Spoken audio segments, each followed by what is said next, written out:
Hello everyone, welcome to my channel.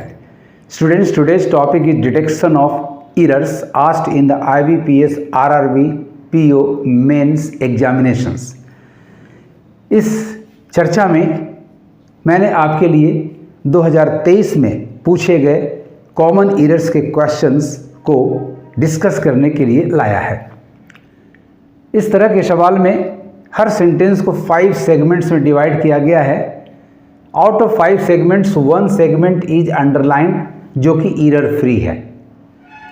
The remaining 4 segments में हो सकता है कि 2 सेगमेंट गलत हो सकता है पूरा सेंटेंस करेक्ट हो। यदि आपका सेंटेंस करेक्ट है तो आपका ऑप्शन होगा नंबर ई, नो एरर। और यदि एरर है तो किन्हीं 2 सेगमेंट्स में एरर पकड़ना है, यानी पेयर देना है। और पेयर के लिए आपके पास 4 ऑप्शंस हैं, ए बी सी डी, उन्हीं में से एक को सिलेक्ट करना है। तो आइए शुरू करते हैं। क्वेश्चन नंबर 1 है नाइदर द टीचर और द स्टूडेंट्स। रिमेंबर, नाइदर के साथ एक को रिलेटिव एक पेयर बनता है और वो नॉर का होता है। नाइदर नॉर, आइदर और, आइदर के साथ और, नाइदर के साथ नॉर, ये दोनों को रिलेटिव कंजंक्शंस हैं। इसका मतलब नाइदर द टीचर, ये अंडरलाइंड है, इसमें कोई एरर नहीं है, तो हमें एक एरर मिल गया नंबर ए में। और यहाँ रॉन्ग है, इसकी जगह नॉर होना चाहिए था। पहली गलती मिल गई आपको ए में। और से देखिए ऑप्शंस को एग्जामिन करें तो ए 2 जगह आपका ए है, तो हम ए को और सी को रिटेन कर लेते हैं। बी आपका एलिमिनेटेड हो गया, डी में भी ए नहीं है अतः एलिमिनेटेड। चूंकि एरर है तो ई भी आपका एलिमिनेटेड हो गया। ना अब हमें कंसंट्रेट करना है option number A B pair and option number C A C pair.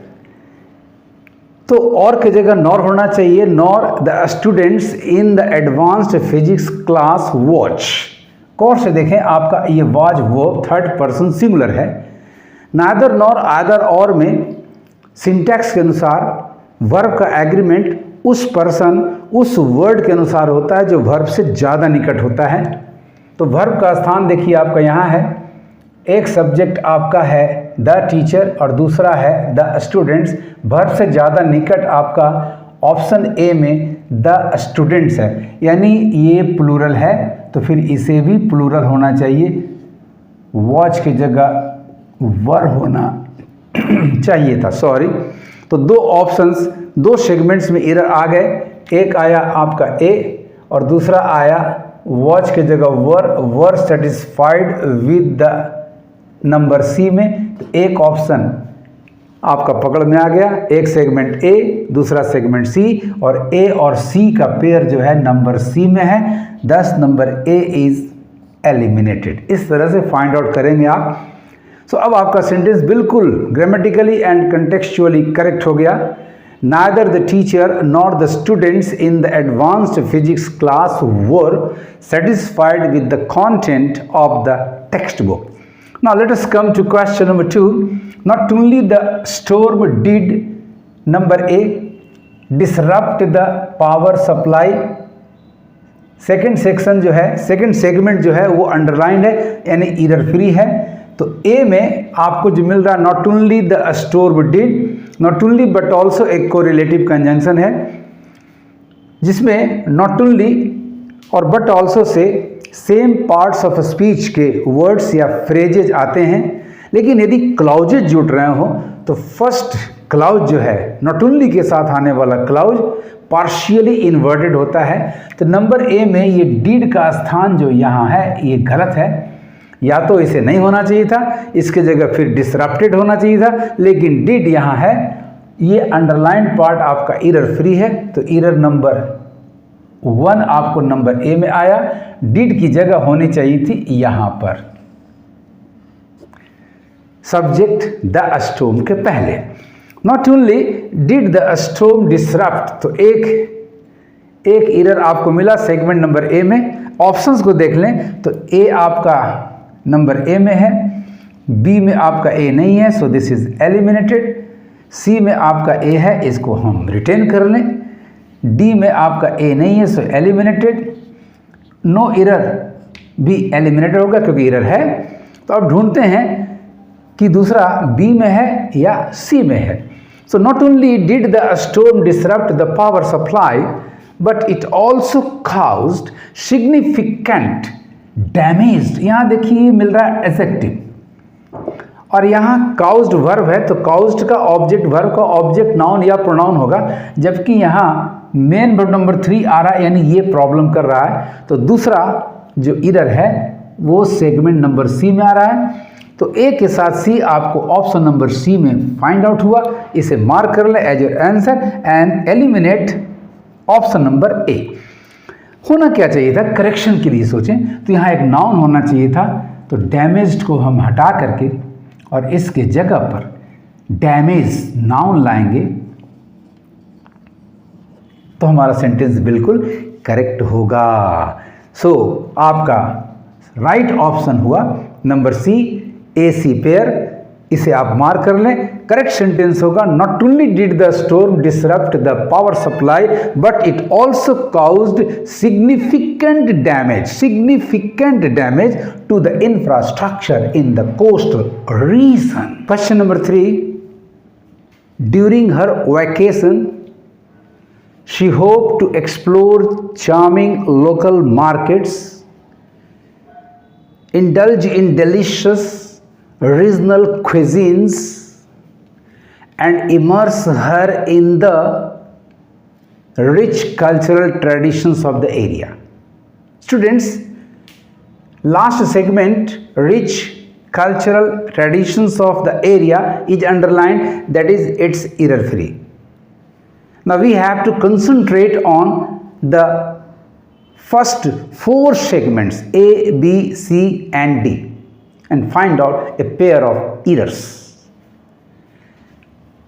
First segment आपका नंबर ए में देखिए, ड्यूरिंग हर वेकेशन सी होप्स, आपका सब्जेक्ट जो सी है वो थर्ड पर्सन सिंगुलर है और थर्ड पर्सन सिंगुलर के साथ आने वाली क्रिया यदि प्रेजेंट इंडेफिनिट की है तो वो मेन वर्ब नंबर 5 होनी चाहिए। During her vacation she hopes यानी एरर है। यदि पास्ट कंटेक्स्ट है तो फिर ये पास्ट इंडेफिनिट, यानी in both the cases we will have to change the verb, it's a form को चेंज करना पड़ेगा। और ये ड्यूरिंग हर वैकेशन, वैकेशन के दौरान, तो बेहतर है चूंकि ये जनरलाइज्ड वे में जा रहा है तो टेंस प्रेजेंट इंडेफिनिट ही होगा, यानी हमें सेगमेंट नंबर ए मिला। होप को चेंज करने की जरूरत है, इसके जगह पर हमें होप्स लाना होगा। During her vacation she hopes to explore charming local markets,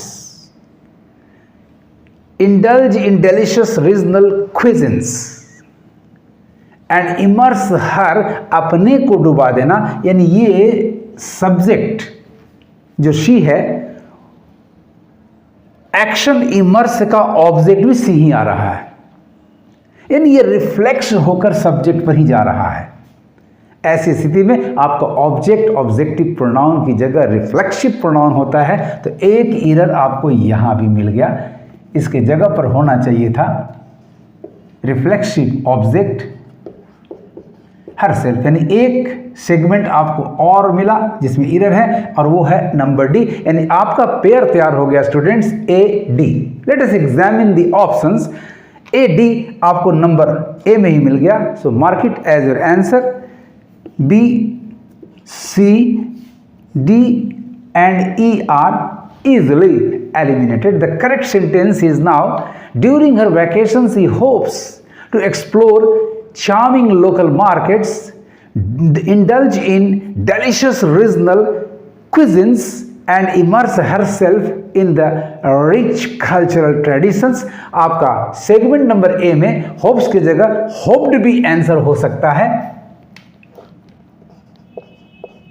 यदि हम इसे पर्टिकुलर टाइम कंटेक्स्ट में लेते हैं तो हमारा आंसर होप्ड होगा, और यदि जनरलाइज्ड में अपने हर वैकेशन में ऐसा आशा करती है तो होप्स भी आंसर हो सकता है। Let us come to question number 4. After the disagreement, और ये फर्स्ट सेगमेंट आपका अंडरलाइंड है, यानी इसमें कोई एरर नहीं है. व्हाट हैपेंड, तो they each, yes, each of them को हम दे इच के रूप में भी लिख सकते हैं. अंतर होगा, इच ऑफ देम की क्रिया third person singular and they etch की क्रिया थर्ड पर्सन प्लूरल होगी, यानी ये करेक्ट है. दे इच टुक इवेंट है आफ्टर द डिसएग्रीमेंट, यानी पास्ट इंडेफिनिट का वर्ब भी बिल्कुल करेक्ट है, यानी यहाँ कोई प्रॉब्लम नहीं है, यहाँ भी कोई प्रॉब्लम नहीं है. दे इच टुक ए मोमेंट, क्या करने के लिए, टू काम, किसे, अपने आप को. तो रिफ्लेक्सिव ऑब्जेक्ट भी, इन्फिनिटिव भी सही है, रिफ्लेक्सिव ऑब्जेक्ट भी सही है. टू काम देमसेल्व्स, भाई कब, तो बिफोर डिस्कसिंग, बिफोर प्रीपोजिशन के बाद डिस्कस वर्ब है, तो जीरंड भी करेक्ट है, यानी ये भी आपका दुरुस्त है. डिस्कसिंग क्या, तो द इशू डिस्कसिंग डिस्कस एक ट्रांजिटिव वर्ब है, तो सीधे ऑब्जेक्ट का आना भी सही है. और आगे तो उसके लिए स्टेप के लिए, मोर देन के लिए, फर्दर भी आपका करेक्ट है, यानी ये तो करेक्ट है ही, ये भी करेक्ट है. This one correct, correct, correct, correct, correct, correct means each segment is error free. That is both grammatically and contextually correct. Hence your right answer is number E, no error. Options A, B, C and D are thus easily eliminated. Now is the turn of question number 5. Scarcely she had entered the room. एक correlative conjunction है, scarcely dot dot dot when. इसमें first word scarcely से यदि आपका कोई sentence शुरू करता है, yes, it begins the sentence, तो इस क्लॉज की क्रिया पार्शियली इन्वर्टेड हो जाती है, यानी एरर है, यहाँ इन्वर्सन नहीं दिखाया गया है. सो सबसे पहले आप एक एरर ए को मार्क कर दें. तो first error lies in segment number A. Correction क्या होना चाहिए, तो ये हार्ड स्कार्सली या हार्डली यदि सेंटेंस को बिगिन करता हो और ये कोरिलेटिव वेन के साथ आता है, तो वेन आपका करेक्ट है सेगमेंट नंबर बी में, लेकिन हैड को पार्शियली इन्वर्टेड होना चाहिए था, यानी इसकी जगह सब्जेक्ट के पहले होनी चाहिए थी, बिल्कुल क्वेश्चन जैसे स्ट्रक्चर में. So scarcely had she entered the room when, ये पेयर करेक्ट है. द अनएक्सपेक्टेड अप्लॉज इरप्टेड, जब भी क्रिया hardly scarcely dot dot dot when के साथ यदि कंटेक्स्ट पास्ट टाइम का हो, तो फर्स्ट क्लाउज पास्ट परफेक्ट में होता है, करेक्ट है. सेकंड क्लाउज पास्ट इंडेफिनिट में होता है, करेक्ट है, यानी सेकंड क्लाउज में कोई प्रॉब्लम नहीं है. When the unexpected applause erupted, क्या किया, सरप्राइजिंग हर, ये भी करेक्ट है, पार्टिसिपल. चूंकि डिस्टेंस है तो कॉमा से सेपरेट है, ये भी दुरुस्त है. एज द ऑडियंस एक्नॉलेज्ड हर, ये पार्ट अंडरलाइंड है, एरर फ्री है. तो निश्चित रूप से डी सेगमेंट में आपका एक एरर है. एक्नॉलेज्ड हर इनडायरेक्ट ऑब्जेक्ट, क्या का जवाब दे रहा है, a remarkable performance. Direct object, her remarkable performance. गौर से देखिए, डिटरमाइनर्स दो नहीं हो सकते, पजेसिव और आर्टिकल यदि हैं तो ये दोनों नहीं हो सकते, या तो पजेसिव होगा या तो आर्टिकल होगा. सेगमेंट नंबर अंडरलाइन सेगमेंट में कोई एरर है नहीं है, इसका मतलब हर आपका करेक्ट है. तो यहाँ ये प्रॉब्लम कर रहा है, इसे हटाना होगा.